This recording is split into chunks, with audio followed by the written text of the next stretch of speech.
नमस्कार बच्चों, आज हम व्याकरण के वर्ण विच्छेद इस भाग को पढ़ने वाले हैं। वर्ण यानी क्या? भाषा की एक छोटी इकाई जिसके टुकड़े न हो, जैसे क, ग, च, त, यह वर्ण कहलाते हैं। तो इन वर्णों में किसका मेल होता है? स्वरों का मेल होता है। जैसे कि क इस स्वर में वर्ण में आपको अ का स्वर सुनाई देता है। जब आप क का उच्चारण करते हैं तो देखिए क जो अंतिम ध्वनि सुनाई देती है वो है अ की। तो इसका अर्थ हर एक व्यंजन में क्या होता है? अ स्वर का मेल होता है। इन दोनों के मेल से ही एक पूरा वर्ण जो है तैयार होता है। वैसे ही ख इसमें भी अ का जब मेल होता है तो वो बन जाता है ख। तो वर्णमाला में हर एक वर्ण में जब हम स्वरों का मेल करते हैं, यानी उनको मिलाते हैं, तो उनकी ध्वनि चिन्हों में हमें बदलाव आए हुए दिखाई देते हैं। जैसे कि क इस वर्ण में जब अ का मेल होता है तो वो बन जाता है क। क इस वर्ण में जब आ का मेल होता है तो वह बन जाता है का। क इस वर्ण में जब ई का मेल होता है ना, इन दोनों को जब मिलाते हैं तो वह बन जाता है की। क इस वर्ण में जब ई की मेल होती है ना, दीर्घ ई की मेल होती है तो यह बन जाता है की। क इस वर्ण में जब उ का वर्ण मेल हो जाता है तो वह बन जाता है कु। क इस वर्ण में जब दीर्घ उ का जब मेल हो जाता है तो वह बन जाता है कु।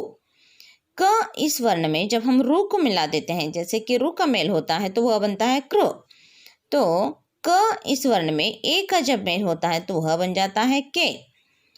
क इसी वर्ण में जब ऐ को हम मिलाते हैं तो वह बन जाता है कई। क इस वर्ण में जब ओ का मेल होता है तो वह बन जाता है को। क इस वर्ण में जब औ का मेल होता है तो वह बन जाता है कौ।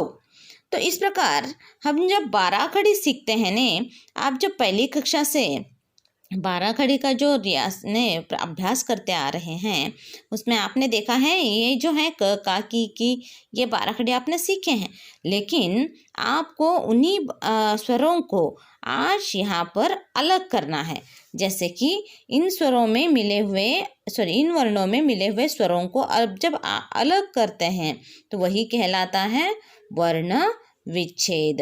लेकिन आपको ये ध्यान में रखना है, जब हम व्यंजनों को इन स्वरों से, जैसे कि इन अक्षरों से हम जब स्वरों को अलग करते हैं तो हर एक स्वर में हलंत चिन्ह लगता है।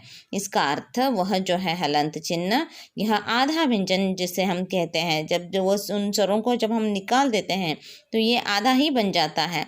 तो तभी इन स्वरों को हम इस प्रकार अलग करते हैं। आपने कभी पहली कक्षा में आपने ऐसे भी सीखा है कि आप इन स्वरों को विग्रह, इन शब्दों को विग्रह आपको सिखाया गया था। जैसे कि आपको अगर एक आम इस शब्द का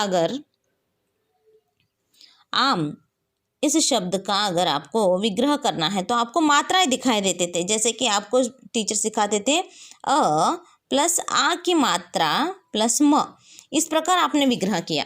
लेकिन ये जो आ की मात्रा है, आज हम यहाँ पे उसे जैसे के तैसे जो आ लिखाया जाता है वैसे ही हम यहाँ पे विग्रह करने वाले हैं।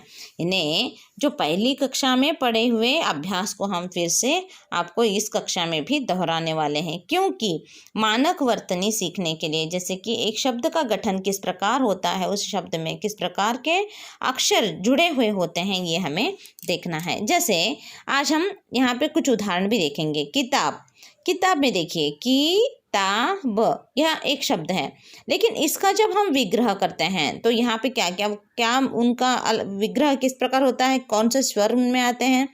क प्लस ई क्यों लिया? क्योंकि ई की मात्रा यहाँ पे है, तो ई की मात्रा इसका अर्थ ई का स्वर तो यहाँ पे हमें दर्शाना है। तो क प्लस ई की मात्रा प्लस त प्लस आ क्यों? क्योंकि यह आ की मात्रा यहाँ पे हमने लगाया है।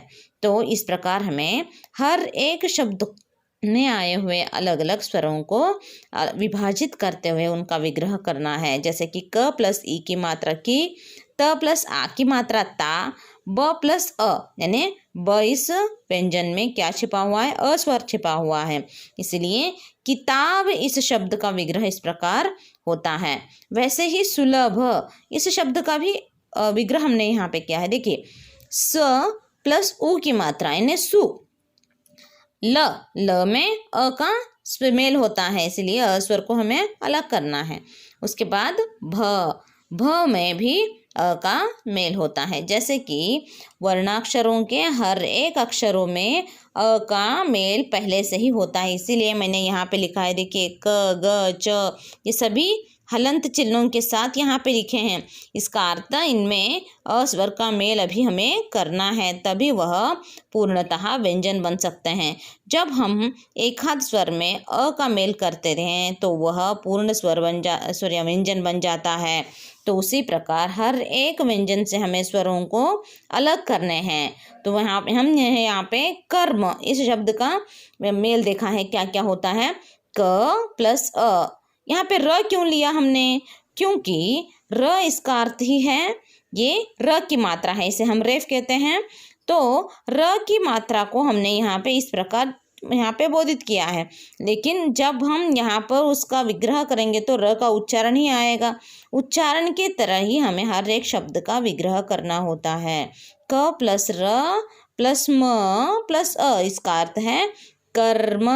जब आप उस शब्द का उच्चारण करेंगे तो जिस प्रकार उच्चारण में आपको अक्षर सुनाई देंगे वैसे ही उसका विग्रह करते जाना है। वैसे ही हमने यहाँ पे दुर्लभ का भी किया है। देखिए द प्लस उ प्लस र प्लस ल प्लस अ प्लस भ प्लस अ, इसका अर्थ दुर यानी र का उच्चारण पहले होता है, इसलिए हमने र के इस रेफ के चिन्ह को हमने यहाँ पे उतार दिया। वैसे ही आपको हर एक शब्द का तो यहाँ पे विग्रह करना है। आज मैंने आपको यहाँ पे कुछ गृह कार्य दिया है, उस गृह कार्य को आपको घर पे करना है। इन शब्दों का वर्ण विच्छेद करना है, जैसे कि विद्यालय, सुजान, कमल, भावना, अपना, पराया, कुरूप, सत्य, इन शब्दों का आपको वर्ण विच्छेद करके मेरे पर्सनल नंबर पे आपको सेंड करने हैं। आज का यही गृह कार्य है। ओके, धन्यवाद बच्चों। इस गृह कार्य को आज ही आपको भेजना है। धन्यवाद।